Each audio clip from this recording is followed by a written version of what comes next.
பெருமதிப்பிற்குரிய சுவாமிஜி அவர்களுக்கும் மற்றும் அனைவருக்கும் வணக்கம். கல்பத்தரு திருநாளில் பகவான் ஸ்ரீராமகிருஷ்ணர் பல பக்தர்களுக்கு அருள் புரிந்த நிகழ்ச்சியை சில நாட்களுக்கு முன்பு பார்த்தோம். அந்த நிகழ்ச்சி நடந்தபோது ஏறத்தாழ 30 பக்தர்கள் அங்கு வந்து பகவானுடைய அருளை பெற்றார்கள் என்று வரலாற்றில் பதிவு செய்யப்பட்டிருக்கிறது. நீங்கள் அனைவரும் ஆன்மீக விழிப்புணர்வு பெறுவீர்களாக என்று அவர்களை குருதேவர் ஆசீர்வதித்தார். இதில் கவனிக்க வேண்டிய ஒரு செய்தி என்ன என்றால், பிற்காலத்தில் ஸ்ரீ ராமகிருஷ்ண இயக்கத்தை உருவாக்குவதற்கென்றே அவரால் ஆயத்தம் செய்யப்பட்ட துறவற சீடர்கள், இதோ இங்கே இருக்கிறார்களே இவர்களில் யாரும் அந்த இடத்தில் இருக்கவில்லை. இல்லற பக்தர்கள்தான் அந்த இடத்திலே இருந்து அவரிடத்திலே ஆசி பெற்றார்கள் என்று சொல்லப்பட்டிருக்கிறதே தவிர, துறவிகளாக ஆவதற்காக தயாராகி கொண்டிருந்த சீடர்களில் ஒருவர் கூட அந்த இடத்தில் இல்லை. 2 பேர் கொஞ்சம் மேலே இருந்து பார்த்து கொண்டிருந்தார்கள். குருதேவருடைய அறையையும் அதற்கு முன்னால் இருக்கக்கூடிய பகுதிகளையும் கூட்டி பெருக்கி சுத்தம் செய்து கொண்டிருந்த 2 சீடர்கள், ஒருவர் லாட்டு, இன்னொருவர் சரத். லாட்டு என்பவர் பின்னால் அத்புதானந்தரானார், சரத் என்பவர் பின்னால் சாரதானந்தரானார். இந்த 2 பேரும் வேலை செய்து கொண்டிருந்த போது குருதேவரை இறங்கி போவதை பார்த்தார்கள். எதற்காக எப்படி போகிறார் என்று பார்க்கும் போது கீழே ஏராளமாக மக்கள் கூடியிருப்பதை பார்த்தார்கள். அவர்களெல்லாம் எல்லா விதமான கட்டுப்பாடுகளையும் தகர்த்துவிட்டு குருதேவரை நெருங்கி அவரை வணங்கி அவருடைய ஆசியை பெற்ற அந்த நிகழ்ச்சியை அவர் அங்கிருந்தே பார்த்து மகிழ்ந்து கொண்டிருந்தார்கள். மீதி உள்ளவர்கள் அதை கூட செய்யவில்லை. இந்த நிகழ்வு நடந்து முடிந்த பிறகு ஒருவர் வந்து இந்த சரத் என்பவரிடத்தில் கேட்டார், இத்தனை பேர் வந்து குருதேவரிடத்தில் ஆசி பெற்று கொண்டு போனார்களே, நீ ஏன் போகவில்லை, நீ ஏன் ஆசி பெற்றுக்கொள்ளவில்லை என்று கேட்டார். அப்போது அவர் சிரித்து கொண்டே சொன்னார், நான் எதற்காக அங்கே போய் ஆசி வாங்க வேண்டும், அவர்தான் எனக்கு எல்லாவற்றையும் ஏற்கனவே கொடுத்து விட்டாரே, இனிமேல் புதிதாக அங்கே போய் வாங்குவதற்கு என்ன இருக்கிறது என்று அவர் சொன்னாராம். இது சரியான பதில்தான். ஆனால் இது அல்லாமல் இன்னொரு காரணமும் இருக்கிறது. என்ன காரணம் என்றால், இந்த துறவற சீடர்களை எல்லாம் அவர் ஆயத்தம் செய்த போதே உலக நலனுக்காக, பிறர்க்கென வாழ்வதற்காக, தியாக உணர்வோடு கூடியவர்களாக இவர்கள் உருவாக வேண்டும் என்பது குருதேவருடைய திருவுள்ளமாக இருந்தது. அதனால் அவர்கள் தங்களுக்கு என்று எதையும் கேட்டு பெறக்கூடிய நிலையிலேயே அவர்களை அவர் உருவாக்கவில்லை. மற்றவர்களெல்லாம் அவருடைய ஆசையை பெற்றுக்கொண்டு விட்டார்கள், அதன் மூலமாக அவர்கள் நலம் பெறப்போகிறார்கள் என்ற எண்ணமே அவர்களுக்கு போதுமானதாக இருந்தது. அப்படிப்பட்ட தியாகிகளாக அந்த சீடர்களை அவர் உருவாக்கியிருந்தார். எப்படி இந்த சீடர்களை அவர் தேர்வு செய்தார் என்பதை பற்றி ஒரு செய்தி சொல்லப்படுகிறது. எங்கெங்கே இருந்தோ யாரோ வந்தார்கள் என்று பார்க்கிறோம். ஒவ்வொருத்தர் நல்லா படித்தவராக, பல பேர் படித்தவர்களாக இருந்தார்கள். இந்த லாட்டு போன்றவர்கள் படிக்காதவர்களாக இருந்தார்கள். சிலர் பணக்கார வீடுகளில் இருந்து வந்தார்கள், சிலர் சாதாரண வீடுகளில் இருந்து வந்தார்கள். ஆனால் அவருடைய அந்த சந்நிதியிலே வந்த பிறகு எல்லாருக்கும் ஒரே மாதிரியான குறிக்கோள், எல்லாரும் ஒரே மாதிரியான தவ வாழ்க்கை, எல்லாரிடத்திலும் ஒரே மாதிரியான தியாக மனப்பான்மை, பிறர்க்காகவே தங்கள் வாழ்க்கையை அர்ப்பணித்துக் கொள்ளக்கூடிய அற்புதமான ஒரு மனப்பான்மை, இவையெல்லாம் அந்த எல்லா சீடர்களுக்கும் ஒரே மாதிரி அமைந்திருந்தன. இது இயற்கையாக தற்செயலாக நிகழ்ந்ததா, அல்லது குருதேவர் இதற்கென்றே அவர்களை வடிகட்டி கொண்டு எடுத்தாரா என்று பார்த்தால், அவர் தேர்வு செய்து தான் எடுத்திருக்கிறார் என்று தோன்றுகிறது. எப்படி தேர்வு செய்தார், எதை வைத்து தேர்வு செய்தார், இதற்கு ஏதாவது ஒரு பரீட்சை வைத்திருந்தாரா என்றால் அதெல்லாம் ஒன்றும் கிடையாது. ஏனென்றால் அவர் அவதார வரிஷ்டர் என்று சொல்லப்படுகிறார். அப்போ இதற்கு முன்னாலே எத்தனையோ அவதாரங்கள் இந்த உலகத்திலே தோன்றியிருக்கிறார்கள். அவர்களில் சிலர் நம் நாட்டில் தோன்றியவர்களாக இருக்கலாம், இன்னும் சிலர் வேறு நாடுகளில் கூட தோன்றியிருக்கலாம். அப்படி எத்தனையோ அவதாரங்கள் தோன்றிய பின்னால் ஸ்ரீராமகிருஷ்ண அவதாரம் நிகழ்ந்தது. இந்த எல்லா அவதாரங்களிலும் அவர் தலை சிறந்தவர் என்பதனால் அவர் அவதார வரிஷ்டர் என்று சுவாமிஜியினால் போற்றப்பட்டார். இன்னும் ஒன்று, நாம் ஏற்கனவே சென்ற வார அந்த கல்பத்தரு நாளிலே பார்த்தது போல அவர் சர்வதேவ தேவி சொரூபியாகவும் இருந்தவர். இவற்றையெல்லாம் வைத்துக்கொண்டு இதற்கான காரணத்தை நாம் சிந்தித்து பார்த்தால் அந்த விடை நமக்கு நன்றாக விளங்குகிறது. என்ன சொல்லியிருக்கிறார்கள் என்றால், இதற்கு முன்பு எத்தனை அவதாரங்கள் வந்திருந்தார்களோ அவர்களில் சில அவதார புருஷர்களிடம் இருந்த சீடர்களிலிருந்து சிலரை தேர்வு செய்து கொண்டார் இவர் என்று சொல்லப்பட்டிருக்கிறது. ஒவ்வொரு அவதார புருஷருக்கும் பல சீடர்கள் இருந்திருப்பார்கள். அவர்களிலிருந்து ஒரு சிலரை இவர் தேர்வு செய்து தமக்கு சீடர்களாக ஆக்கி அமைத்து கொண்டார் என்று சொல்லப்படுகிறது. அப்படி அமைத்து கொண்ட போது என்ன நிகழ்ந்தது என்று சொன்னால், நாம் ஏற்கனவே பார்த்தது போல நம் நாட்டில் மட்டுமல்லாமல் பிலும் அவதார புருஷர்கள் தோன்றி இருக்கிறார்கள். அவர்களுக்கும் சீடர்கள் இருந்திருக்கிறார்கள். அவர்களும் உலக நலனுக்காக உழைத்திருக்கிறார்கள் என்பதெல்லாம் உண்மைதானே. அப்படிப்பட்ட ஒரு 2 பேரை இந்த சீடர் கூட்டத்தில் அவர் சேர்த்து கொண்டார். யார் அந்த 2 பேர் என்றால், ஒருவர் இந்த சரத் என்பவர், இப்போ நம்ம சாரதானந்தர் அங்கே படமாக வைத்திருக்கிறார்களே அவர் ஒருவர். இன்னொருவர் அவர்களுடைய உறவினராகிய சசிபூஷன் என்பவர். அவர் பிற்காலத்தில் சுவாமி ராமகிருஷ்ணானந்தராக ஆனார்.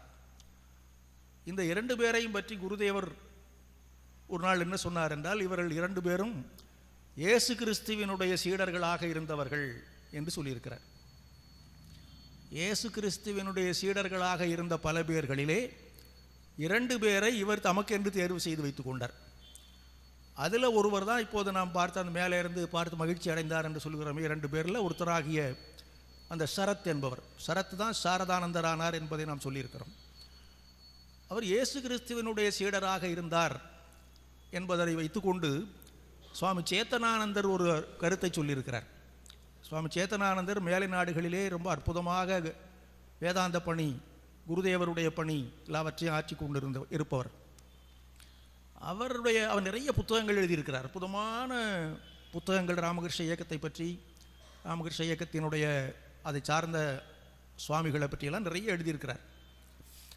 அதில் இந்த ஒன்று காட் லிவ்ட் வித் தம் என்கிற ஒரு புத்தகம், கடவுளுடன் வாழ்ந்தவர்கள். தமிழில் 2 விதமாக போட்டிருக்கிறார்கள். 2க்கும் கடவுளுடன் வாழ்ந்தவர்கள் என்று தான் பேராக இருக்குது. ஆங்கிலத்தில் ஒன்று காட் லிவ்ட் வித் தம், இன்னொன்று தே லிவ்ட் வித் காட் என்று 2 விதமாக போட்டிருக்கிறார். அது கொஞ்சம் சின்ன வித்தியாசம் இருக்கும்.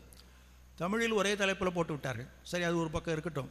இதில் இந்த காட் லிவ்ட் வித் தம் என்கிற அந்த புத்தகத்தில் சுவாமி சாரதானந்தரை பற்றிய ஒரு அத்தியாயத்தை எழுதும்போது அதில் இந்த சேத்தனானந்தர் ஒரு அழகான கருத்தை சொல்லியிருக்கிறார். என்ன சொல்லியிருக்கிறார் என்றால், இயேசு கிறிஸ்துவினுடைய சீடர்களிலே மிக முதன்மையானவர், முக்கியமானவர் பீட்டர் என்பவர். பிற்காலத்தில் அவர் செயின்ட் பீட்டர் என்று புகழ் பெற்றார். ஒரு நாள் அந்த பீட்டரை சுட்டி காட்டி இயேசு கிறிஸ்து சொன்னாராம் கூட இருக்கிறவரிடத்தில், இந்த பாறையின் மீது நான் என்னுடைய தேவாலயத்தை எழுப்புவேன் என்று சொன்னாராம்.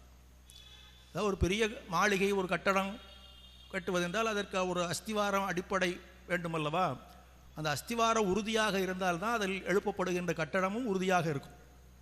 அதுபோல இந்த இயேசு கிறிஸ்துவனுடைய இயக்கம் என்கிற ஒரு பெரிய மாளிகையை கட்டுவதற்கு அஸ்திவாரமாக அமையக்கூடியவர் யார் என்றால் இந்த பீட்டர் என்று சொன்னாராம் இயேசு கிறிஸ்து.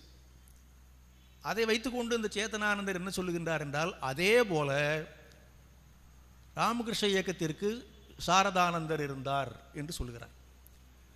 எப்படி இதை ஒப்பிட்டு சொல்லுகிறார் என்றால், அந்த பீட்டர் பின்னாலே அப்போது இயேசு கிறிஸ்து சொல்லும்போது இது எதற்காக அப்படி சொல்லுகிறார், இவர் என்ன செய்ய போகிறார் என்பதெல்லாம் பல பேருக்கு தெரியாமல் இருந்திருக்கலாம். ஆனால் பின்னாலே என்ன நடந்தது என்று சொன்னால், அந்த பீட்டர் தம்முடைய அசைக்க முடியாத நம்பிக்கையினாலும் எவராலும் வெல்ல முடியாத ஆற்றலினாலும் இயேசு கிறிஸ்துவனிடத்தில் அவர் வைத்திருந்த மாறாத பக்தியினாலும் கிறிஸ்தவ மதத்தினுடைய ஆரம்பகால வளர்ச்சிக்கு பெரிதும் உறுதுணையாக இருந்தார். ஒரு பெரிய எழுச்சியை ஏற்படுத்த வல்லவராக இருந்தார். அதே போல ராமகிருஷ்ண இயக்கம் உருவான ஆரம்ப காலகட்டத்திலே இந்த இயக்கம் மிகப்பெரிய ஒரு இயக்கமாக உருவாகுவதற்கு வேண்டிய அடிப்படைகளையும் அதற்கு வேண்டிய முயற்சிகளையும் செய்து சாதனை படைத்தவர் யார் என்றால் இந்த சாரதானந்தர். அதனால தான் அந்த பீட்டர் தான் இவர் என்று அவர் சொல்ல வருகிறார். இயேசு அவதாரத்தில் யார் பீட்டராக இருந்தாரோ அவர்தான் ஸ்ரீராமகிருஷ்ண அவதாரத்தில் சரத்தாக வந்து சாரதானந்தராக ஆனார் என்பது. அந்த கிறிஸ்தவம் என்பது வந்து ஆரம்ப காலத்தில் அந்த பீட்டரினுடைய அயராத உழைப்பு அதை அவ்வளவு பெரிய உலகளாவிய இயக்கமாக மாற்றி அமைத்தது. அதே போல இந்த சரத் என்கிற சாரதானந்தருடைய அயராத உழைப்பும் பொறுப்புணர்வும் அதற்கென்றே முழுமையாக தம்மை அர்ப்பணித்து கொண்ட அந்த பெரும் பண்பும் இந்த இயக்கம் இன்று இவ்வளவு பெரிய இயக்கமாக உருவாகி இருப்பதற்கு அடிப்படையாக அமைந்தன என்பது சேத்தனானந்தர் எழுதியிருக்கின்ற கருத்து. ஆக அந்த ஏற்கனவே குருதேவர் சொன்னதை பார்த்தோம், இயேசுவினுடைய சீடர்கள் என்று. இப்போது இவர் சொல்லுகிற கருத்தை அதனோடு ஒப்பிட்டு பார்த்தால் தெரிந்து கொள்ளலாம். அதனால் இந்த இயக்கம் என்பது எப்படி உலகளாவிய இயக்கம் ஆயிற்று என்று சொன்னால், ஆன்மீகம் என்பது அவரவர்களுடைய முக்திக்கும் மோட்சத்திற்குமானது மட்டும் அல்ல, பிறரை உயர்ந்த நிலைக்கு கொண்டு வருவதற்காக தங்களை தாங்களே அர்ப்பணித்துக் கொள்ளுகின்ற ஒரு பண்பை வளர்த்து கொள்ளுவதற்கும் இந்த ஆன்மீகம் அவசியமாக. அதுதான் உண்மையான ஆன்மீகம். யார் பிறர்க்கென வாழ்கின்றார்களோ அவர்கள்தான் உண்மையில் ஆன்மீகவாதிகள் என்று சொல்லப்படக்கூடியவர்கள் என்பதுதான் இந்த இயக்கத்தினுடைய அடிப்படை கோட்பாடு. அந்த அடிப்படை கோட்பாடு இந்த சாரதானந்தருடைய வாழ்க்கையில் இயல்பாகவே அமைந்திருந்தது. அவர் முயற்சி செய்து குருதேவருடைய உபதேசங்களை கேட்டு அல்லது வேறு ஏதாவது புத்தகத்தை படித்து அல்லது சுவாமிஜியினோடு பழகி அவருடைய கருத்துக்களை கேட்டு இப்படியெல்லாம் தம்மை உருவாக்கி கொண்டாரா என்றால் இவையெல்லாம் இருந்தன, பின்னால் வந்து தான் இருந்தன. ஆனால் இவற்றால் மட்டும்தான் அவர் அப்படிப்பட்டவராக ஆனாரா என்றால் இல்லை. அவரிடத்தில் இயல்பாகவே இந்த பிறர்க்கென வாழும் பெரும் பண்பு அமைந்திருந்தது. அவர் சின்ன பையனாக இருக்கிற போதே அந்த பண்பு அவரிடத்தில் காணப்பட்டது. பள்ளிக்கூடத்தில் படிக்க வைத்தார்கள். அவரோடு படிக்கக்கூடிய மாணவர்களில் பலர் மிக மிக ஏழைகளாக இருந்தார்கள். புத்தகம் வாங்க முடியாது, பேனா பென்சில் வாங்க முடியாது, நல்ல சட்டை போட்டுக்கொள்ள முடியாது, சில சமயங்களில் சாப்பிடுவதற்கு சாப்பாடு இருக்காது.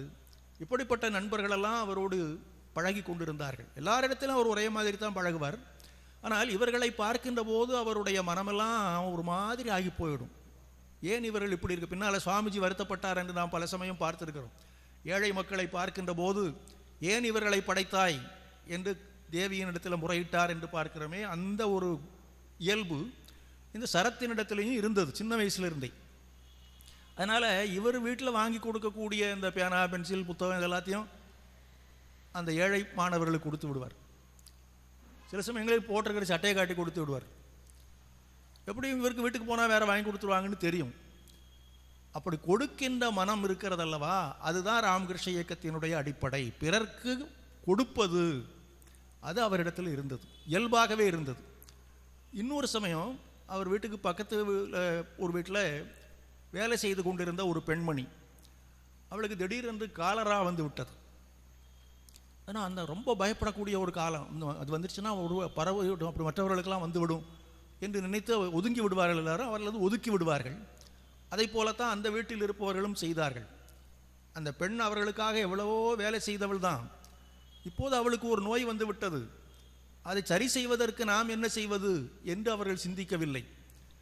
இது நம்மை பாதிக்காமல் இருப்பதற்கு என்ன செய்வது என்று மட்டும்தான் சிந்தித்தார்கள்.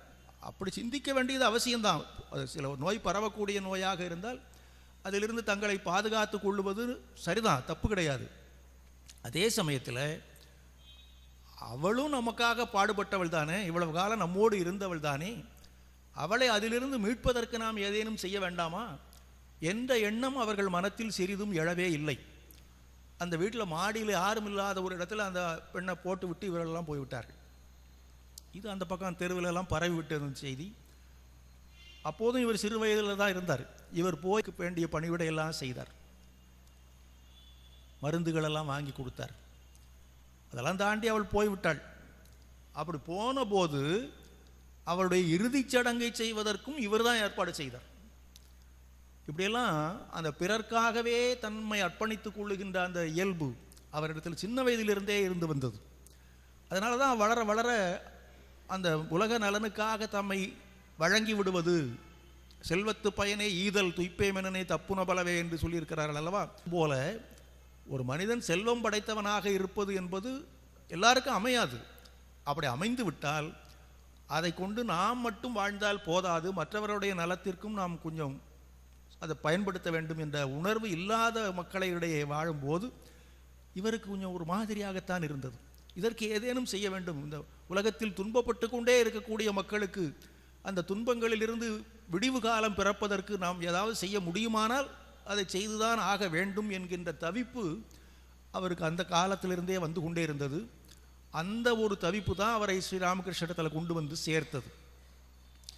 அப்படி சேர்த்த போது தான் அவர் இப்படி சொன்னார், நீ இயேசுவினுடைய சீடனாக இருந்தவன் என்று சொல்லி. அப்புறம் கொஞ்சம் கொஞ்சமாக அவருக்கு என்னென்ன பயிற்சிகள் கொடுக்க வேண்டுமோ எல்லா பயிற்சிகளையும் கொடுத்தார். அவருடைய பேரன்புக்கு உரிய சீடர்கள் இவர்கள் எல்லாருமே, எல்லாரிடத்திலையும் அன்பு செலுத்துவது அவரோ நாம் ஏற்கனவே பலமுறை சொல்லியிருக்கிறோம். அவர் கருணை கடல். அவர் யாரை பார்த்தாலும் அவர்களுக்கு கருணை புரிவது அவருக்கு தானாக வந்துடும், அது ஒரு பக்கம். ஆனால் தொடர்ந்து மற்றவர்களுடைய வாழ்க்கைக்காக தங்களை அர்ப்பணித்துக் கொள்வதற்கென்றே ஒரு சீடர் கூட்டத்தை உருவாக்க வேண்டும் என்பது அவருடைய அவதார பணியினுடைய ஒரு முக்கியமான பங்காக இருந்ததல்லவா. அந்த சீடர்களிடத்திலே இவர் தனி அக்கறை காட்டி அவர்களை வளர்த்து வந்தார், உருவாக்கி வந்தார் அல்லவா. அதில் இந்த சரத் மேலேயும் அவருக்கு ரொம்ப அளவு கடந்த ஒரு அன்பு இருந்தது. பார்த்து பார்த்து அவருக்கு வேண்டிய பயிற்சிகளெல்லாம் கொடுத்து கொடுத்து உருவாக்கி வந்தார். இவரும் அதே போல் அவரிடத்தில் ரொம்ப ஆர்வத்தோடு பணி செய்து அந்த குரு சேவை என்பதில் தன்னிகரற்றவராக விளங்கினார்.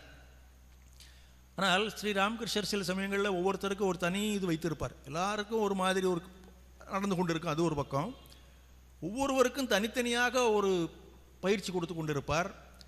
இந்த சரத்துக்கு அவர் கொடுத்த பயிற்சிகளிலே ஒரு முக்கியமான பயிற்சி என்னவென்றால், இந்த நரேனோடு கொஞ்சம் நெருங்கி பழகுன்னு சொன்னார். இதையே ஒரு பயிற்சியாக அவர் ஆக்கி கொண்டார். அவராக நீ ஜெபம் பண்ணு, தியானம் பண்ணு, அதை பண்ணு, இதை பண்ணு என்று சொல்வதெல்லாம் ஒரு புறம் இருக்க, நரேனோடு நீ கொஞ்சம் நெருக்கமாக பழக வேண்டும் என்று சொன்னார். அதில் ரொம்ப ஆர்வம் காட்டினார். கேட்பார், நீ நரேனை பார்த்தியா அப்படின்லாம் கேட்பார். இவருக்கு ஆரம்ப காலத்தில் அவரை பார்க்கறதுல பெருசாக ஒன்றும் ஆர்வம் இல்லை. ஏன்னா அவருக்கு இவரை பற்றி ஒன்றும் தெரியாது. ஏதோ ஒரு சமயம் எங்கேயோ ஒரு இடத்துல பார்த்தபோது அந்த நரேந்திரர் எப்போதும் பார்த்தா அப்படி கம்பீரமாக உட்கார்ந்துட்டு இருப்பார். அவர் நின்றாலும் கம்பீரம், உட்கார்ந்தாலும் கம்பீரம், எல்லாமே இந்த கம்பீரம் அவர் கூடவே பிறந்து விட்டது. அது அந்த கம்பீரம்தான் வெளிநாட்டு மக்கள் எல்லாம் அப்படியே ஈர்த்தது என்று சொல்ல வேண்டும். அவர் சிகாகோ பேரவையில் முதல் நாள் பேசின உடனே அடுத்த நாள் ஊர் பூரா சோரட்டி விட்டுட்டாங்கன்னு சொல்கிறாங்க. என்ன ஓட்டினாங்கன்னா அப்படி நிற்பார், அப்படி கம்பீரமாக. அதை பார்த்தா சும்மா தெருவில் போகிறவங்கலாம் கூட அப்படி நின்று பார்த்துட்டு போவான், இவர் யாருன்னே தெரியாதவங்க கூட. அந்த கம்பீரம் அவருக்கு இயல்பாகவே அமைந்திருந்தது. ஆனால் இந்த சரத் அவரை பார்த்தபோது அந்த கம்பீரம் என்று அவர் நினைக்கவில்லை. கொஞ்சம் ஒரு மாதிரியான ஆள் தான் போல இருக்குது இவர். என்ன மாதிரியான ஆள்? கொஞ்சம் கனமாக இருக்கும் போல இருக்குது. இந்த ஹெட் வெயிட்டுன்னு சொல்கிறாங்களே, இவர் கொஞ்சம் ஹெட் வெயிட் இருக்கும் போல இருக்குன்னு தான் அவர் நினைச்சார். அதனால் இவர்கிட்ட நமக்கு என்ன தேவைப்படுது என்று அவர் கொஞ்சம் ஒதுங்கத்தான் நினைத்தார். அதனால் விடுவாரா? அதெல்லாம் இவருக்கு தெரிஞ்சிருக்கும் அந்த குருதேவருக்கு. அதனால தான் சொல்லியிருப்பார் அவர். இவர் இது யார்கிட்டையும் இவர் சொல்லலாம் இல்லை. அவரை நான் பார்த்தேன், அவர் இப்படி இருந்தார் அப்படின்னு நல்லா சொல்லவில்லை. இதெல்லாம் சொல்ல வேண்டிய அவசியமே கிடையாது அல்லவா, அவருக்கு தெரியும். அதனால் நீ போய் பாருன்னாரு. அப்புறம் எப்படியோ ஒரு விதமாக பார்த்துட்டா அதுக்கு பிறகு தான் தெரிந்தது. இவர்கிட்ட சொன்னது மட்டுமல்ல, யாராவது ஒருத்தர் கிடைச்சிட்டா போதும், கொஞ்சம் நேரம் ஏதாவது பேசிக்கிட்டு இருந்தால் அந்த நரேன் இருக்கிறான் பாரு அப்படின்னு ஆரம்பிப்பார். குருதேவருடைய ஒரு பழக்கம். இன்னையா அந்த நரேன் புராணத்தையே பாடிக்கிட்டு இருக்கிறாருன்னு கூட சில பேர் நினைப்பாங்க. அதை பற்றிலாம் அவர் கவலையப்பட மாட்டார். இது எல்லாவற்றையும் கேட்டு விட்டு தான் இவருக்கு சரி இவ்வளோ தூரம் இவர் சொல்கிறாருன்னா அந்த நரேன்கிட்ட ஏதோ ஒன்று இருக்கத்தான் இருக்கணும் என்று தீர்மானம் பண்ணி பார்த்த பிறகு அவரை பற்றி இவர் கொண்டிருந்த அந்த அபிப்பிராயம் மாறிவிட்டது. அன்றிலிருந்து இருவரும் மிக மிக மிக நெருங்கி பழகக்கூடிய நண்பர்களாக ஆகிவிட்டார்கள். அது குருதேவருக்கும் தெரிந்தது. ரொம்ப மகிழ்ச்சி அடைந்தார். இது இப்படி தான் நடக்க வேண்டும் என்பது அவருடைய திருவுள்ளம். அது அப்படியே நடந்து விட்டது. அதனால் நண்பர் இவரோடு பழகினது. சில சமயங்கள் 2 பேரும் உட்காந்துட்டு குருதேவரை பேசிகிட்டு இருப்பாங்க. சில சமயம் இவரும் சேர்ந்துக்கு வர அந்த சசி என்பவர் 3 பேர் சேர்ந்து பேசிக்கிட்டே இருந்தாங்களாம். நேரம் போகிறதே தெரியாமல் இங்கேருந்து போய் பேசிக்கிட்டே போகிறாங்க, அங்கேருந்து திருப்பி பேசிக்கிட்டே வராங்க. அந்த அளவிற்கு அந்த குரு பக்தியிலே மிகச்சிறந்து விளங்கியவர்கள் இவர்கள். அப்படி வந்து கொஞ்ச நாளாக எல்லா விதமான பயிற்சியும் அவருக்கு ஆகிவிட்டது. குருதேவர் இவர்களெல்லாம் நிறைய இடத்துல ஒப்படைத்து விட்டு போய்விட்டார். அதன் பிறகு அவர் அந்த பாராநகர் மடத்தில் போய் இந்த இளம் துறவிகளெல்லாம் தங்கள் தவ வாழ்க்கையை ஆரம்பித்த போது இந்த சரத்து கொஞ்ச நாள் வீட்டில் இருந்தே போய் வந்து கொண்டிருந்தார். அவருடைய தந்தை தாயெல்லாம் பக்தி உடையவர்கள் தான். ஆனால் அதே சமயத்தில் தங்கள் மகனை ஒரு துறவியாக ஆக்கி விடுவதற்கு அவர்கள் விரும்பவில்லை. பெரும்பாலும் உலகத்தில் உள்ள பெற்றோர்கள் அப்படி தான் இருப்பாங்க. மகன் கோயிலுக்கு போனால் நல்லது, சாமி கும்பிட்டா நல்லது, பிரார்த்தனை பண்ணால் நல்லது, எல்லாம் நல்லது. சாமியாராக போனால் நல்லதில்லை. இது எல்லா பெற்றோர்களுக்கும் இந்த கருத்து இருக்கத்தான் செய்யும். அது ஒரு தவறு என்று சொல்ல முடியாது. பாசம் பந்தம்லாம் சொல்கிறாங்களா, அதுதான உலகத்தை இயக்கி கொண்டு இருக்கிறது. அப்படி தான் இந்த சரத்தினுடைய பெற்றோர்களும் இருந்தார்கள். ஆனால் அதனால் அவர்களை திருப்திப்படுத்துவதற்காக கொஞ்ச நாள் இவர் வீட்டுக்கு போயிருந்தார். இப்போ குருதேவரும் உடலை உகுத்து விட்டார், இனிமேல் அங்கே இருந்து என்ன செய்ய போகிறோங்கிற மாதிரி அவர்கள் கேட்பார்கள் அல்லவா. ஆனால் வீட்டில் இருந்த வண்ணமே அவ்வப்போது பாரா நகருக்கு வருவார். அங்கே இருக்கக்கூடிய அந்த சக துறவிகளினிடத்தில் பழகுவார், சாதனைகளில் ஈடுபடுவார், குருதேவரை பற்றி மனசுக்குள்ளே நினைத்து அவர்களுக்குள்ள மகிழ்ச்சி அடைந்து கொள்வார்கள். இப்படியெல்லாம் இருந்தது. கொஞ்ச நாளைக்கு பிறகு அவரால் முடியவில்லை. நிரந்தரமாக பாரா நகரத்துக்கு வந்துட்டார். நான் இனிமேல் இப்படி தான் இருப்பேன், அப்பா அம்மா என்னமோ சொல்லிட்டு போட்டு அவங்க அப்படி கொஞ்ச நாளானால் சரியாயிருவாங்க என்று அவருக்கு தெரிந்து போய்விட்டது. பாரா நகர் மடத்தில் அவர் தம்மை இணைத்து கொண்டு விட்டார்.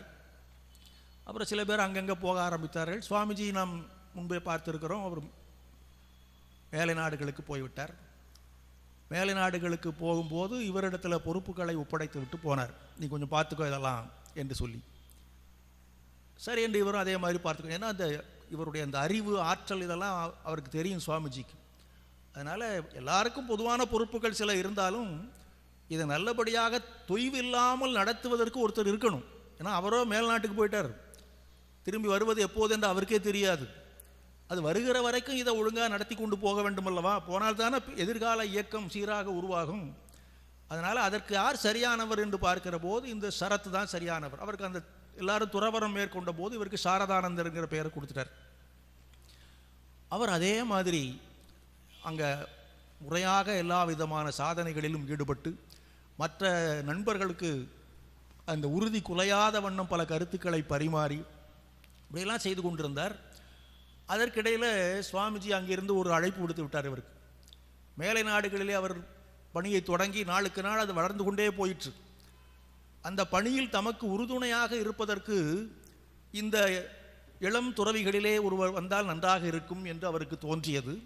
அதற்கு யார் சரியானவராக இருப்பார், பொருத்தமானவராக இருப்பார் என்று சிந்தித்த போது இந்த சாரதானந்தர் தான் அவருக்கு தோன்றியது. அவர் அங்கே வர சொல்லிட்டார், நீ புறப்பட்டு வா, இங்கிலாந்துக்கு வான்னு சொல்லிட்டார். முதலில் கொஞ்சம் தயங்கினார்.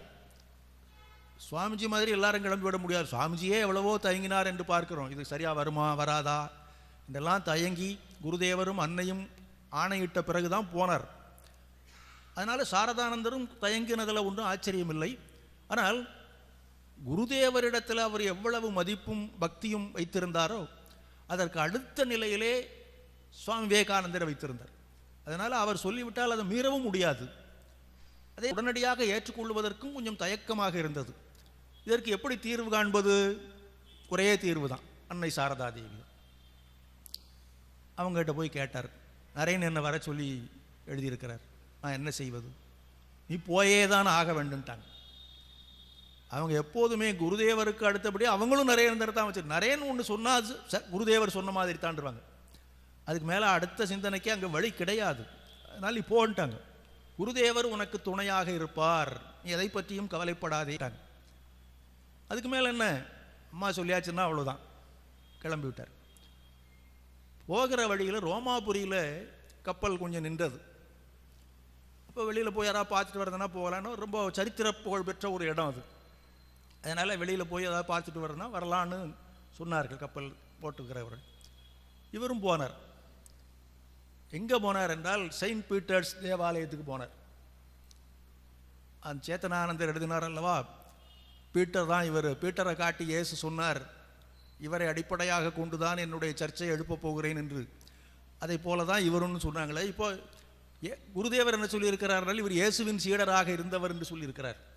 இதெல்லாமாக சேர்ந்து அவரை அந்த செயின்ட் பீட்டர்ஸ் சர்ச்சுக்கு இழுத்துக்கொண்டே போய்விட்டார். அங்கே போய் அந்த பீட்டர் முன்னால் நின்றார் அவர். அவ்வளவுதான், அந்த காலத்துக்கே போய்விட்டார். அவர் பீட்டராக இருந்தபோது நடந்த நிகழ்வுகளெல்லாம் அவர் மனசுக்குள்ளே இப்போ தோன்ற ஆரம்பித்து விட்டன. தம்மை மறந்து அந்த நினைவுகளிலேயே ஒன்றி போயிருந்தார். அதன் பிறகு மீண்டும் வந்து இங்கிலாந்துக்கு போனார். அங்கே லண்டனில் அவரை சில வகுப்புகள் எடுக்க சொன்னார் சுவாமிஜி. கீதை வகுப்புகள் எடுத்தார். முதலாவது அவருடைய பணி அப்படி தொடங்கியது. அப்புறம் இன்னும் சில வகுப்புகளெல்லாம் எடுத்தார். அப்புறம் நியூயார்க்குக்கு போகணும்னு சொன்னார். அங்கே சில பணிகள் எல்லாம் மேற்கொள்ள. முக்கியமாக அவர் என்ன சொன்னார்னா, சுவாமிஜி சொற்பொழிவுகள் பண்ணினார், அதில் ரொம்ப பிரபலமாகி விட்டார் என்கிற செய்திகளெல்லாம் இங்கே வந்திருந்தன. இப்போ அதே மாதிரி தான் நம்மையும் அவர் செய்ய சொல்கிறாரோ என்று நினைத்தார் அவர். அதனால் என்ன சொன்னார் என்றால், எனக்கு இந்த சொற்பொழிவு கிற்பொழிவெல்லாம் சரியாக வராதப்பா அப்படின்னார். நீ சொற்பொழிவு கிற்பொழிவெல்லாம் ஒன்றும் பண்ண வேண்டாம், சாஸ்திரங்களை வைத்துக்கொண்டு அங்கு வருகிறவர்களுக்கு அதை விளக்கி சொல்லி கொண்டு போதும் என்று சொன்னார். அதே மாதிரி தான் இவர் செய்தார். வேதாந்த வகுப்புகளை முறையாக எடுத்தார். அது சில நாட்களிலே அவருக்கு ரொம்ப பழகி போய்விட்டது, பிடித்தும் போய்விட்டது. வருகிறவர்களும் ரொம்ப ஆர்வத்தோடு கேட்க ஆரம்பித்தார்கள். அவர் அந்த வகுப்புகள் எடுக்கும்போது ரொம்ப ஆனந்தமாக இருக்குமா. அது பொதுவாக வேதாந்தம் நடத்துறதுன்னு சொன்னால் கொஞ்சம் போர் அடிக்குதுன்னு சொல்கிறாங்களே, அப்படி தான் இருக்கும். வேதாந்தம் என்பதே ஒரு போர். பள்ளிக்கூடத்தில் கணக்கு படிக்கிறது எவ்வளோ போரோ, அதுபோல் ஆன்மீகத்தில் வேதாந்தம் படிக்கிறது ஒரு போர். ஆனால் அதை படித்து விட்டால் அதுக்கு அதை விட ஆனந்தம் வேறு ஒன்றும் இல்லை. எப்படியாவது கொஞ்சம் கஷ்டப்பட்டு அதில் மனத்தை செலுத்தி விட்டால் அப்பேற்பட்ட ஒரு ஆனந்தம். அப்படி அதை ஆனந்தமாக ஆக்குவது இந்த ஆசிரியர் கையில் இருக்குது. கணக்கை சுவையாக நடத்தக்கூடிய ஆசிரியர்கள் இருந்து விட்டால் அந்த கணக்கில் ரொம்ப சாதாரணமாக மதிப்பெண் வாங்கி விடுவான். வேதாந்தத்தை ஒரு குரு மிகச்சிறப்பாக நடத்த வல்லவராக இருந்தால் அந்த கற்றுக்கொள்ளுகிறவர்கள் உண்மையான வேதாந்திகளாக ஆகிவிடுவார்கள், அதில் ஆர்வம் படைத்தவர்களாகவும் ஆகிவிடுவார்கள். அப்படித்தான் இந்த சாரதானந்தருடைய வகுப்புகளுக்கு வந்த பல பேர் வேதாந்தத்தில் ஆர்வம் கொண்டவர்களாக ஆகிவிட்டார்கள். அதில் இவர் சுவை கூட்டுவதிலேயும் இவருக்கு ஒரு திறமை இருந்தது. சில சமயங்களில் ரொம்ப நகைச்சுவையாகவும் பேசுவார், ரொம்ப உயர்ந்த கருத்துக்களை ஆழ்ந்த சிந்தனையோடும் பேசுவார். அவ்வப்போது கொஞ்சம் அந்த நகைச்சுவை பண்ணுவதும் உண்டு. அது ஒரு சமயம் வந்து அவருடைய வகுப்புகளில் ஜோசஃபைன் என்கிற சிஷ்யை, சுவாமிஜியினுடைய சிஷ்யை ஒருத்தி வந்து கொண்டிருந்தாள். அவருடைய உறவினர் ஒருத்தர் வீட்டில் தான் அவர் வகுப்பு எடுத்து கொண்டிருந்தார். அதனால் அந்த பெண் தினந்தோறும் வருவாள். ரொம்ப ஆர்வத்தோடு வகுப்பில் உட்கார்ந்து கேட்டுக்கொண்டிருப்பாள். அப்படி வரும்போதெல்லாம் அவர் சொந்தக்காரர் வீட்டில் தானே தங்கியிருக்கிறார். அதனால் மேல நாட்டு மக்களுக்கு ஒரு பழக்கம், யாராவது விருந்தினர்கள் வந்து நம்ம வீட்டில் தங்கியிருந்தால் இரவு தூங்கி எழுந்து காலையில் பார்க்கிற போது, இரவு நல்லா தூங்குனீங்களா அப்படின்னு கேட்பாங்க. இது ஒரு பழக்கம், அவங்களுடைய நாகரிகத்தில் அது ஒரு பண்பு. நல்லா தூங்குனாங்கன்னா நம்ம வீட்டில் நல்லா இருக்கிறாங்கன்னு அர்த்தம், அதுக்காக அவங்க கேட்பது. அது மாதிரி இவர் சாரதானந்தர் இடத்துல அந்த அம்மா அப்படியே கேட்டுக்கிட்டு இருந்தாங்க தினந்தோறும், நீங்கள் நல்லா தூங்குனீங்களா சுவாமிஜி, நல்லா தூங்குனீங்களா? இவர் நல்லா தூங்குனேன்னே சொல்லிக்கிட்டு இருந்தார். ஒரு நாள் அவர் வகுப்பு எடுத்து கொண்டு இருந்தார், அந்த அம்மா அங்கே உட்காந்து தூங்கிட்டாங்க. ரொம்ப ஆழ்ந்து முந்தின நாள் ஏதாவது களைப்பாக இருந்தாங்களே என்னமோ தெரியல, தூங்கி போயிட்டாங்க. இவர் அதை பார்த்துட்டே இருந்தார், ஒன்றும் சொல்லலை. அவர் பாட்டுக்கு வகுப்பெல்லாம் நடத்தி முடித்து விட்டு அப்புறம் கீழே வரும்போது பக்கத்தில் வந்து நல்லா தூங்குனீங்களா அப்படின்னு அந்த அம்மாவை பார்த்து கேட்டார். அந்த அம்மா சிரிச்சுட்டே போயிட்டாங்க. இந்த மாதிரி எளிமையாகவும் இயல்பாகவும் உரிமையோடு ஒருத்தர் பழகும்போது எவ்வளவு பெரிய வேதாந்தமாக இருந்தால் என்ன, அது நமக்கு எளிதாக கைக்கு வந்துவிடும். அப்படி தான் இவர் பணியாற்றி கொண்டிருந்தார். இப்படி கொஞ்சம் நாள் ஆக ஆக நிறைய பேர் அவருக்கு சீடர்கள் ஆகக்கூடிய தகுதி படைத்தவர்கள். ஆனால் சீடர்கள் என்று சொல்ல முடியாவிட்டால் கூட அதற்கான தகுதிகளை வளர்த்து கொண்டார்கள். அன்பர்கள் நிறைய பேர் இருந்தார்கள். பக்தர்கள் என்று சொல்லக்கூடிய அளவிற்கு கூட சில பேர் வந்து விட்டார்கள். அவருக்காக எதையும் செய்யலாம் என்கிற ஒரு உறுதிப்பாடு கொண்ட மக்கள் பலர் உருவானார்கள். இப்படியெல்லாம் வரும்போது யாராக இருந்தாலும் அதில் ஒரு பற்று வந்துவிடும். மனித இனத்தில் உள்ள ஒரு பெரிய குறைபாடா அல்லது சிறப்பான்னு சொல்ல முடியாது. அது ஒரு வகையில் பார்த்தா குறைபாடுன்னு சொல்லலாம், இன்னொரு வகையில் பார்த்தா அதுதான் சிறப்பு என்று சொல்ல வேண்டும். ஏன்னா யாதும் ஊரே யாவரும் கேளீர் என்பது இப்படி தானே வரும். நாம் ஒருத்தரோடு பழகிறோம், கொஞ்ச நாளில் ஒரு பற்று வந்து விட்டால் அது நல்லது தானே, அவர் நமக்கு உறவினர், யாவரும் கேளீர் என்று ஆகிவிடுவார்கள். ஆனால் அதுவே துறவிகளாக ஆகின்ற போது அதுதான் பந்தமாகி விடுகிறது. சாதாரண மக்களுக்கு இதில் ஒன்றும் தப்பு கிடையாது. துறவிகளை பொறுத்தவரையிலும் எந்த விதமான பந்தத்திலும் சிக்கிக்கொள்ளக்கூடாது என்பது தானே அடிப்படை நியதி. இப்போ இவருக்கு அப்படி வந்ததா வரவில்லையா என்பதை பரீட்சித்துக் கொள்வதற்கு ஒரு வாய்ப்பு ஏற்பட்டது. என்ன வாய்ப்பு என்றால், இதற்கிடையில் சுவாமிஜி இந்தியாவுக்கு போய்விட்டார். இவர் இங்கே உட்கார வச்சுட்டு அவர் பாட்டுக்கு போயிட்டார். நீ பார்த்துக்கப்பா இந்த வேலையெல்லாம்னு சொல்லி இங்கே வந்து மடத்தில் உள்ள பணிகள் எல்லாம் பார்த்து கொண்டிருந்தார். அப்போது என்ன ஆகிட்டு, ரொம்ப வேகமாக இவருடைய பணிகளை நிறைவு செய்து விட்டு போய்விட வேண்டும் என்ற எண்ணம் சுவாமிஜிக்கு வந்தது. அவருக்கு எல்லாமே தெரியும், எப்போது என்ன நடக்கும், நாம் எவ்வளவு காலம் இருப்போம், அதற்குள்ளே என்னென்ன செய்ய வேண்டும், என்னென்ன செய்வோம் என்பதெல்லாம் அவருக்கு தெரியும். குருதேவரும் சில சமயங்களில் அவருடைய அந்த பார்வையில் பார்த்து சொல்லியிருக்கிறார். அதனால் இன்னும் நீண்ட காலம் நாம் இருக்க போவதில்லை என்ற உணர்வு அவருக்கு வந்துவிட்டது. அதனால் மிக விரைவாக இந்த இயக்கத்தை உருவாக்குவதற்கான பணிகளை நாம் மேற்கொள்ள வேண்டும் என்பதற்காக பல திட்டங்களை வகுத்தார். அதிலே தமக்கு உறுதுணையாக இருப்பதற்கு இந்த சாரதானந்தர் இருந்தால் நன்றாக இருக்கும் என்று அவருக்கு தோன்றியது. அதனால் நீ அங்கேருந்து உடனே கிளம்பி வந்துட்டார். இங்கே இருந்த மனிதரை அங்கவான்னு எடுத்துக்கிட்டு போனார். அங்கே போய் ஒரு விதமாக அந்த செட்டில் ஆகிட்டாங்கன்னு சொல்கிறாங்கல்லவா, அது மாதிரி ஒரு நல்ல செட்டில் ஆகியிருக்கிற சமயத்தில் அதெல்லாம் விட்டுட்டு இங்கே வந்துட்டார். இவர் உடனே கிளம்பி வந்துட்டார். அப்போ அந்த அவர் உண்மையான துறவிதான். அங்கே அதுவும் நல்ல வாய்ப்பு வசதிகள் வரும்போது ஒருத்தருமே இவருக்கு உதவியாக இல்லை, இவர் நடத்துகிற வகுப்பை யாருமே கேட்கறதுக்கு ஆள் இல்லை, இவர் ரொம்ப சிரமங்களை அனுபவித்து கொண்டிருக்கிறார் என்றெல்லாம் இருந்தால் உடனே கிளம்பி வந்துடலாம், எப்படியா விட்டா போதுன்னு தானே நினைப்பாங்க. இவர் அப்படி இல்லை. இப்போ நல்லா எல்லாருமே அவருக்கு உறுதுணையாக இருக்கிறாங்க, வாய்ப்பு வசதிகள் எல்லாம் நன்றாக அமைந்திருக்கின்றன. மகிழ்ச்சிகரமான ஒரு சூழ்நிலையிலே அவர் இருந்து கொண்டிருந்தார். அந்த நிலையிலே சுவாமிஜியினிடமிருந்து அழைப்பு வந்தது. உடனே கிளம்பி இங்கே வந்துட்டார். இங்கே வந்த பிறகு இவர் திட்டப்படி நிறைய வேகமாக பணிகளை செய்ய தொடங்கினார். அதில் எல்லாவற்றிலும் அவர் சுவாமிஜிக்கு உறுதுணையாக இருந்தார். அப்படி உறுதுணையாக இருக்கும்போது கொஞ்சம் ஒரு அமைப்பு ரீதியாக இதை உருவாக்க வேண்டும் என்று அவருக்கு தோன்றியது. அதில் சுவாமி பிரம்மானந்தர் தலைவராக ஏற்கனவே அமைத்து விட்டார். பொதுச் செயலாளர் என்கிற ஒரு பதவியில் இந்த சாரதானந்தரை நியமனம் செய்தார். ஏன் அப்படி செய்தார் என்றால், அவருடைய அறிவையும் ஆற்றலையும் இவர் ஏற்கனவே அறிந்திருந்தார். இப்போது இவருக்கு அனுபவமும் ஏற்பட்டு விட்டது. மேலை நாடுகளுக்கு போய் அங்கு பல்வேறு அனுபவங்கள் அவருக்கு ஏற்பட்டதனாலே ஒரு இயக்கத்தை எப்படி வழிநடத்தி செல்வது என்பது அவருக்கு இப்போது அனுபவபூர்வமாக தெரிந்த ஒரு செய்தியாகிவிட்டது.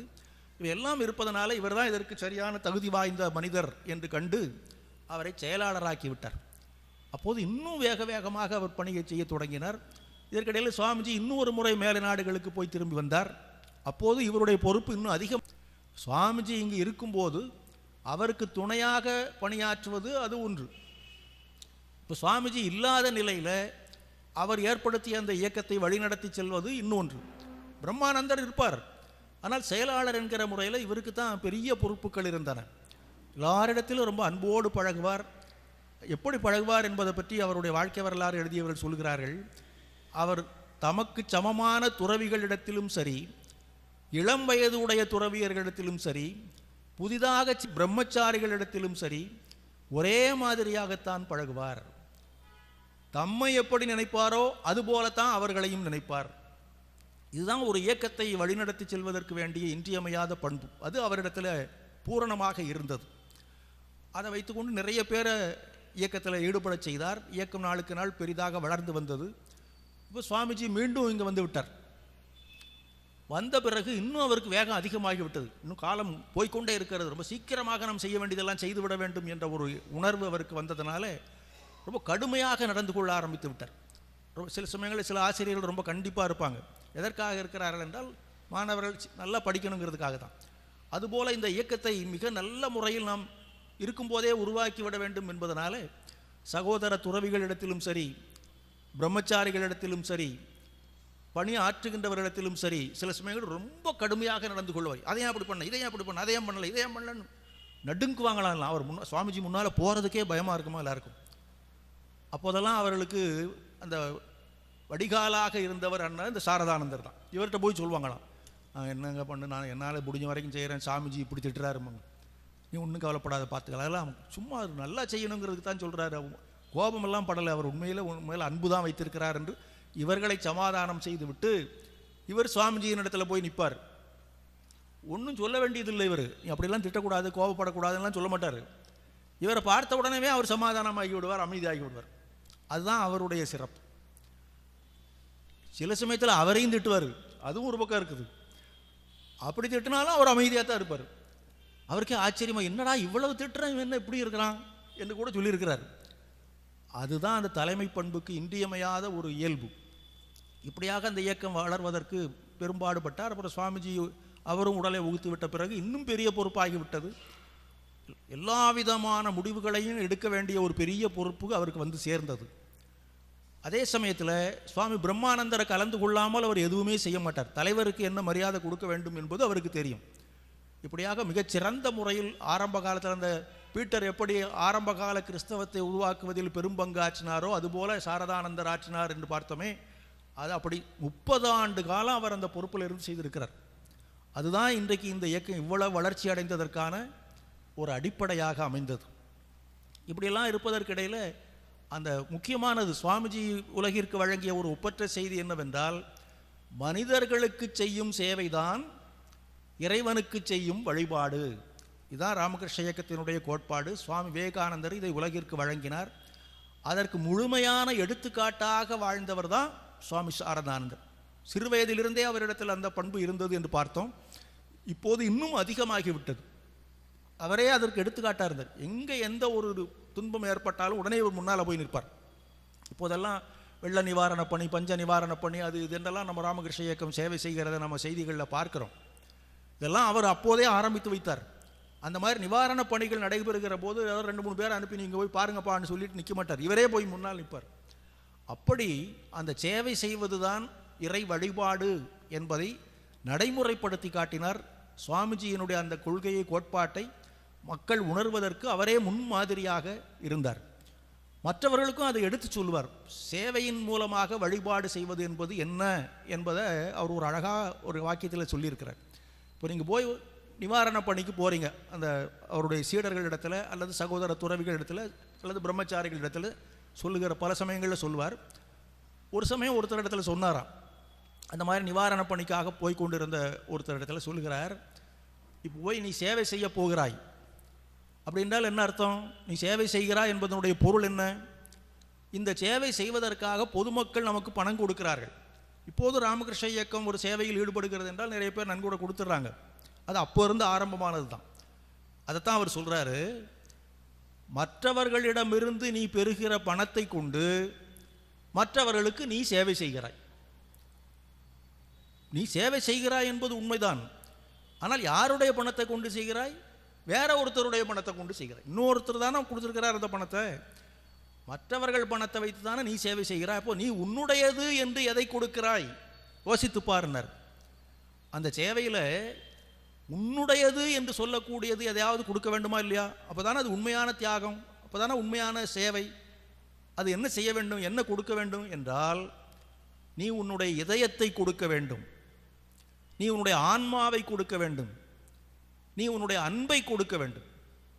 அப்போதான் நீ உண்மையிலேயே சேவை செய்கிறாய் என்று அர்த்தம் என்று சொன்னார். அப்படி சேவை செய்கின்ற போது முழுக்க முழுக்க நீ கடவுளையே சார்ந்து இருக்க பழகிக்கொள். உனக்கு உதவியாக யாராவது வருகிறார்களா இல்லையா என்பதை பற்றி சிந்திக்காதே. சில சமயங்களில் சிலர் உனக்கு துணையாக வருவார்கள், வந்தால் நல்லது, வரவில்லை என்றாலும் கவலைப்படாதே. கடவுள் நம்மோடு இருக்கிறார், நாம் செய்கின்ற சேவைக்கு அவர் நமக்கு அருள் புரிவார், துணையாக இருப்பார் என்கிற உறுதிப்பாட்டோடு உன்னுடைய சொந்த காலில் நிற்பதற்கு பழகிக்கொள். இதுதான் சேவையின் மூலமாக இறைவனை அடைவதற்கான வழி என்று சொல்லியிருக்க. இது சுவாமிஜி சொன்ன அந்த கர்மயோகம் அல்லது செயல்முறை வேதாந்தம் என்பதெல்லாவற்றையும் இதில் அடக்கிவிட்டார். இப்படியே மற்றவர்களுக்கு வழிகாட்டியாக இருந்து தாமும் முன்மாதிரியாக இருந்து சுமார் 30 ஆண்டு காலம் ராமகிருஷ்ண இயக்கத்தை உருவாக்குவதற்காக பெரும்பாடுபட்டவர் சுவாமி சாரதானந்தர். இது ஒரு பக்கம் இருக்கட்டும். சுவாமி சாரதானந்தர் என்று சொன்னால் அவரிடத்திலே மிகப்பெரிய அருள் புரிந்த அன்னை சாரதா தேவியையும் அந்த சாரதா தேவியையே எல்லாமாக கருதிய அவருடைய இயல்பையும் பற்றி கொஞ்சமாவது சொல்லாமல் அது நிறைவு பெறாது. அதனால் அதையும் கொஞ்சம் நாம் பார்க்க வேண்டும். நாம் ஏற்கனவே பார்த்தோம், அந்த அவர் சுவாமிஜி மேல்நாட்டுக்கு வர சொன்னபோது அன்னையினிடத்தில் அனுமதி பெற்றுத்தான் போனார் என்று. அதே போலத்தான் ஒவ்வொரு சந்தர்ப்பத்திலும் அன்னை சாரதா தேவியினிடம் அவர் கொண்டிருந்த அன்பு என்பது அவ்வளவு சாதாரணமாக நாம் சொல்லிவிட முடியாது. எத்தனையோ பேர் வைத்திருக்கிறார்கள். ஸ்ரீராமகிருஷ்ணருடைய சீடர்கள் எல்லாருமே அம்மா கிட்ட அவ்வளவு அன்பு வைத்தவர்கள் தான், அதிலெல்லாம் இல்லை என்று சொல்ல முடியாது. அவர்கள் அல்லாமல் இல்லற சீடர்களும் பல பேர் அப்படி இருந்திருக்கிறார்கள். ஆனால் இந்த சாரதானந்தர் அம்மா மேலே வைத்திருந்த அன்பும் அவர் மேலே அம்மா வைத்திருந்த அன்பும் அது ஒரு தனி தன்மை படைத்தது, அப்படித்தான் சொல்ல வேண்டாது. எதாக இருந்தாலும் அவங்களுக்காக எதை வேண்டுமானாலும் செய்வார். அவர்களுக்காக என்றால் நம்முடைய தம்மையே முழுமையாக அர்ப்பணித்து விடுவார். இந்த இயக்கம் அது இதெல்லாவற்றையும் விட அதற்கு பெரிய இடம். ஏன்னா அந்த அம்மாவினுடைய அருள்னால தான் அந்த இயக்கமே தோன்றி இருக்கிறது என்பதும் அவருக்கு தெரியும். அவங்கள மனசுக்குள்ளே எப்போதுமே வைத்து கொண்டு வழிபட்டு கொண்டு இருப்பார்கள். ஒரு சமயம் ஒரு புத்தகம் எழுதினார் அவர். என்ன புத்தகம் என்றால் இந்தியாவில் சக்தி வழிபாடு என்று. எத்தனையோ வழிபாடுகள் இருக்கின்றன, அதில் சக்தி வழிபாடு என்பது அந்த வடநாட்டில் குறிப்பாக வங்காள மாநிலத்தில் அது ரொம்ப அதிகமாக இருக்கும். இப்போ நம்ம இங்கெல்லாம் நம்ம அம்மன் கோயிலுக்கு போகிறோம், வணங்குகிறோம், வழிபடுகிறோம், அதோடு முடிந்து விடுகிறது. அந்த சக்தி வழிபாட்டினுடைய தத்துவத்தை அறிந்து செயல்படுபவர்கள் சக்தி உபாசகர்கள் என்று சில பேர் போட்டுக்கொள்வார்கள். அது ஒரு சிலர் தான் எங்கேயாவது பார்க்கிறோம். ஆனால் அந்த வங்காள மாநிலத்தில் சக்தி வழிபாட்டில் ரொம்ப ஈடுபாடு கொண்டவர்கள் அதிகமாக இருப்பார்கள். இது இன்னும் கொஞ்சம் பரவலாக ஆக வேண்டும் என்ற அடிப்படையில் அவர் நிறைய நூல்களை ஆராய்ந்து பார்த்து அதில் அந்த கருத்துக்களை எல்லாம் அடிப்படையாக வைத்து இந்தியாவில் சக்தி வழிபாடு என்று ஒரு நூல் எழுதினார்.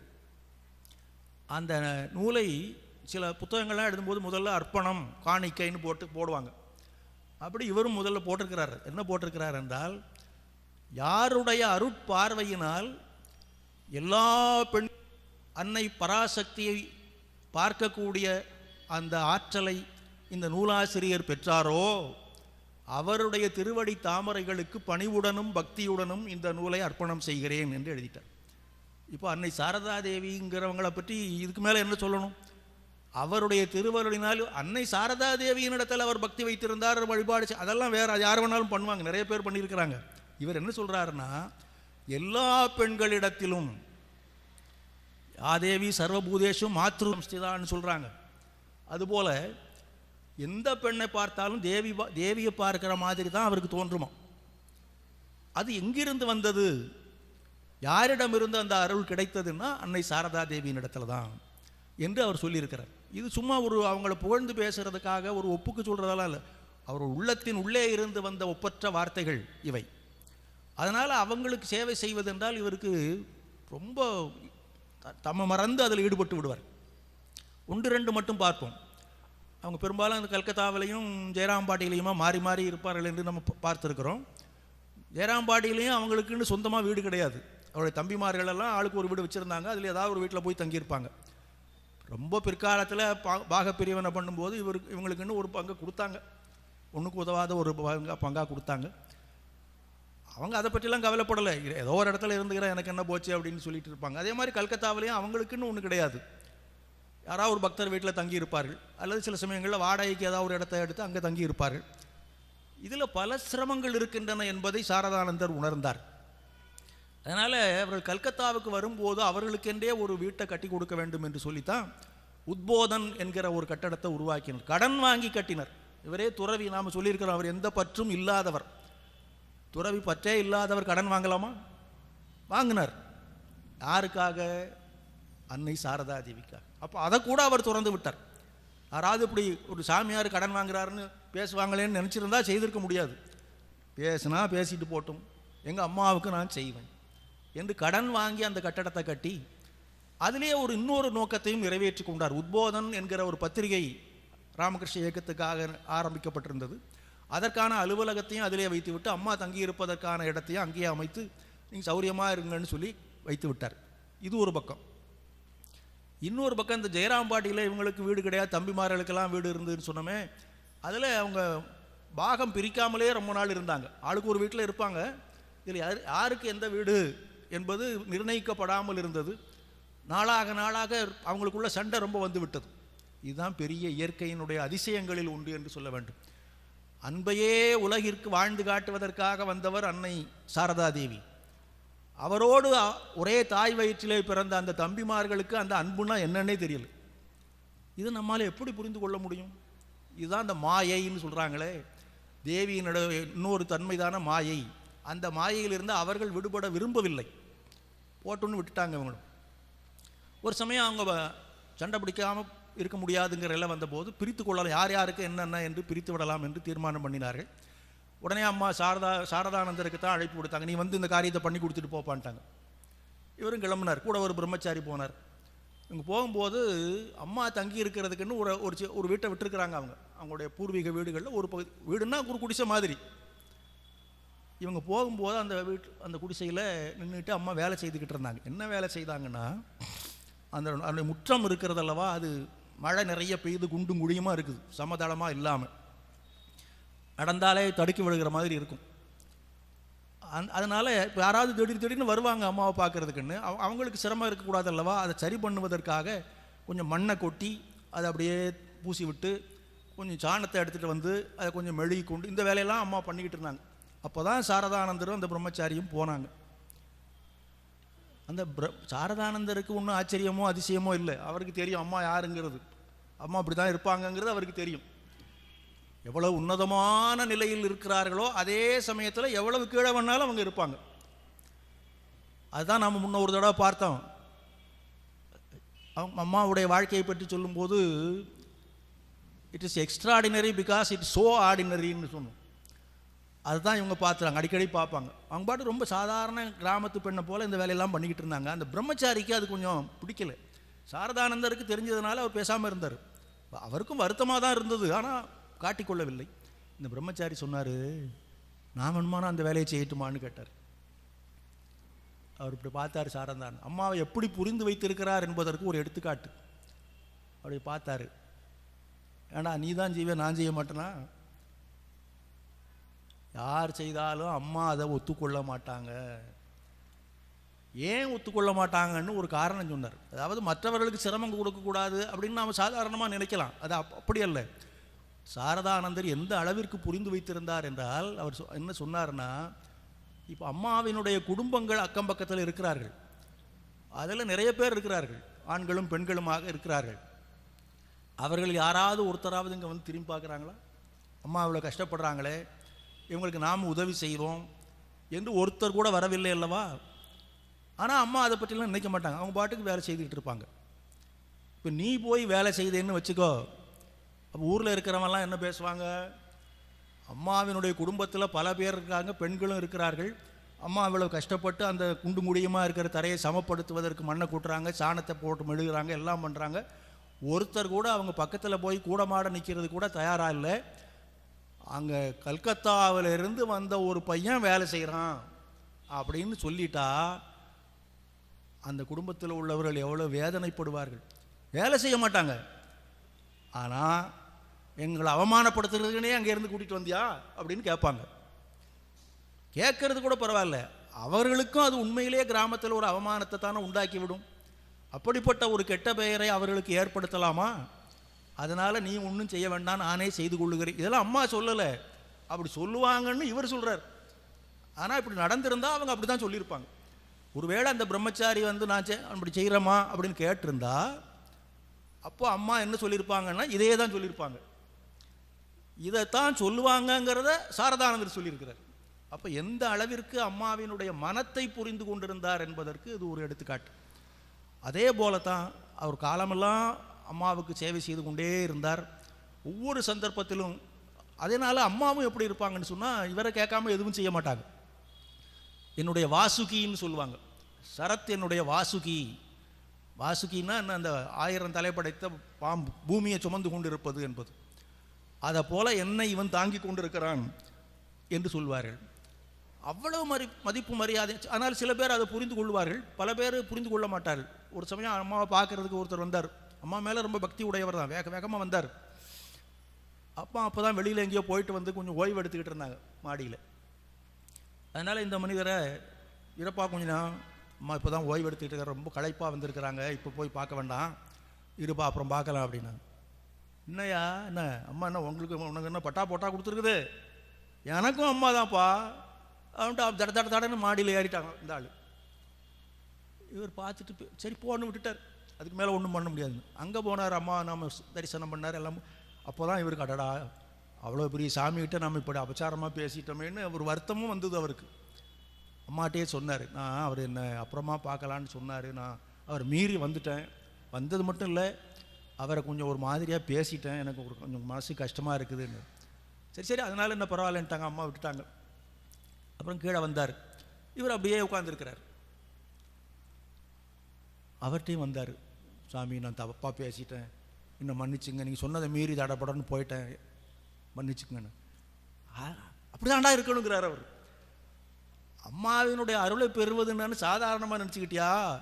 யாரும் நான் கேட்க மாட்டேன்னு போயிடணும். போயிட்டா தான் அவங்களுடைய அருளை பெற முடியும். நீ ஒன்றும் கவலைப்படாத, வருத்தப்படாத, நீ செய்ததெல்லாம் சரிதான்ட்டார் அவர்.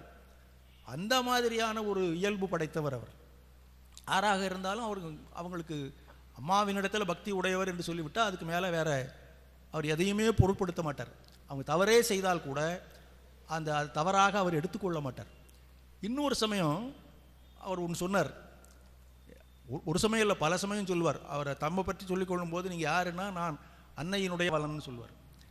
அவர் ராமகிருஷ்ண இயக்கத்தினுடைய பொதுச் செயலாளர். அதெல்லாம் அவருக்கு ஒரு பெருசாக தெரியல. ஆனால் நான் அன்னையினுடைய வாசற்காவலன் அப்படின்னு சொல்வார். அதனால தான் அவர் தாண்டித்தான் போக வேண்டும் என்று வைத்திருக்கிறார்கள். ஒரு நாள் இதை புரிந்தவர்கள் சில பேர் இருப்பாங்க. எல்லாரும் புரிந்து கொள்ளாவிட்டால் கூட சில பேருக்கு தெரியும். அதனால் ஒரு பக்தர் வந்தார், அன்னையினுடைய பக்தர், அன்னையினிடத்தில் ரொம்ப ஆழ்ந்த பக்தி படைத்த ஒருத்தர் ஒரு நாள் வந்து சுவாமி சாரதானந்தருடைய காலில் விழுந்து நமஸ்காரம் பண்ணார். என்னடா என்ன வணக்கம்லாம் பெருசாக போடுற அப்படின்னாரு. ஏன் போடக்கூடாது, நீங்கள் என்ன சாதாரணமானவரா, எப்பேற்பட்ட மகான் நீங்கள், உங்களுக்கு வணக்கம் போடாமல் வேறு யாருக்கு வணக்கம் போட முடியும்னாரு. ஆடா பைத்தியக்காரா, நானா மகான்னு சொல்கிறேன்? அங்கே மேலே உட்காந்துட்டு இருக்கிறாங்க பார், அவங்க என்ன இந்த இடத்துல உட்கார வச்சிருக்கிறாங்க. உன்னுடைய பார்வையில் என்ன அப்படி உயர்ந்த இடத்துல வைத்திருப்பது யார்? அவங்க தான். அவங்களுடைய அருட்கண் பார்வையினால் நான் இந்த இடத்துல இருக்கிறேன். அவர்கள் நினைத்தால் இந்த கணத்திலேயே இந்த இடத்துல உன்னை கொண்டாந்து உட்கார வைத்து விடலாம். அப்படி வச்சுட்டா நீ என்ன மாதிரி ஆயிடுவேங்கிறார். அதை தான் மறைமுகமாக சொல்கிறார். இது என்னால் அல்ல, என்னுடைய அறிவினாலோ ஆற்றலினாலோ வேறு எதனாலோ அல்ல, அவர்கள் எனக்கு இந்த வாய்ப்பை கொடுத்திருக்கிறார்கள். அதனால் நான் இந்த இடத்துல உட்கார்ந்து கொண்டு இருக்கிறேன். அதனால் எல்லாம் ஒன்றும் பெருசாலாம் நினைக்காதப்பா, அவங்க விரும்பினா நான் இருக்கலாம், போதும்னு நினச்சிட்டாங்கன்னா வேறு என்ன நகர்த்தி விட்டு வேற ஒருத்தர் உட்கார வச்சுருக்கோம், அது நீயா கூட இருக்கலான்ட்டார். இப்படி தான் அன்னையினிடத்திலே அவர் கொண்டிருந்த அணுகுமுறை. அதனால் அவங்களுக்கு காலமெல்லாம் சேவை செய்து செய்து செய்து அவர் இல்லாமல் வேறு ஒன்றுமில்லை. யாராவது வெளியூருக்கு வரணும்னு சொல்லி அம்மாட்ட கேட்டால் கூட நீ சரத்துட்டு போய் கேளுமாங்க. இவங்களாவே சொல்லலாமல்லோ, நான் ஒன்று முடிந்தால் வர்றேன்னு சொல்லலாம், முடியாவிட்டால் வாய்ப்பு இல்லைன்னு சொல்லுவாங்க. அப்படிலாம் சொல்ல மாட்டாங்க. முடியாதெல்லாம் கிடையாது. அதை முடிவு செய்ய வேண்டியது யாருன்னா சாரதானந்தர் தான். ஒரு இடத்துக்கு அம்மா வருவாங்களா வரமாட்டாங்களான்னா அது சாரதானந்தர் தான் முடிவு செய்யணும். அப்பேற்பட்ட ஒரு அற்புதமான உறவு அன்னை சாரதா தேவிக்கும் சுவாமி சாரதானந்தருக்கும் இடையில் நிலவி கொண்டிருந்தது. அப்படிப்பட்ட ஒரு மகத்தான மகான் பகவான் ஸ்ரீ ராமகிருஷ்ணருடைய அந்த அவர் மடியில் ஒரு சமயம் உட்கார வச்சு பார்த்தார் ஆரம்ப காலத்தில். அந்த பீட்டர் எப்படி இயேசுவுக்கு சேவை செய்தாரோ அதுபோல் இவராலையும் எதிர்காலத்தில் அவ்வளோ பெரிய சேவை செய்ய வேண்டியதாக இருக்கும், அவ்வளோ பெரிய பாரத்தை சுமக்க முடியுமான்னு பரீட்சை பண்ணி பார்க்கறதுக்காக ஆரம்ப காலத்தில் ஒரு நாள் அவர் மடியில் இவர் போய் உட்காந்துக்கிட்டார். சரத் மடியில் போய் உட்காந்துக்கிட்டாராம். என்னடா இவர் இப்படி போய் உட்காந்துக்கிட்டாருன்னு பார்த்தா அப்புறம் எழுந்துச்சு வந்து எவ்வளவு பாரத்தை இவனால் தாங்க முடியும்னு பார்த்தேன்னார். அதை உண்மையிலேயே அவர் நிரூபித்து காட்டினார். ஒரு தனி மனிதரால் எவ்வளவு பாரம் சுமக்க முடியுமோ அதை போல 100 மடங்கு 1000 மடங்கு என்று சொன்னாலும் மிகையாகாது. அவ்வளவு பெரிய பொறுப்பை சுமந்து ராமகிருஷ்ண இயக்கம் இன்று இந்த நிலைக்கு வந்திருப்பதற்கான அடிப்படையை அமைத்து கொடுத்த ஒரு மாபெரும் மகான் அன்னை சாரதாதேவியினுடைய வாழ்க்கையில் ஒரு அற்புதமான இடத்தை பெற்றிருக்கின்ற ஒரு மகான். அவருடைய பிறந்த நாள் இன்று. இந்த நல்ல நாளில், இந்த புனித நாளில் அவரை வணங்கி அவரை உருவாக்கிய அன்னை சாரதாதேவியையும் குருதேவரையும் அவருக்கு எல்லா விதமாக வழிகாட்டியாக இருந்த சுவாமிஜியையும் வணங்கி அவருடைய அருளை பெறுவோமாக. சீர்பெருகு வங்க நிலம் சிறக்க வந்தோன் ஸ்ரீராமகிருஷ்ண பரம் சிதமிழ் கொண்டோன் பார்புகழும் வேதாந்த பயிர் வளர்த்தோம் பாரதத்தின் பெருமை எங்கும் பரவச் செய்தோன் வேர்பரிய எதிர்வாதம் விரித்து கூறி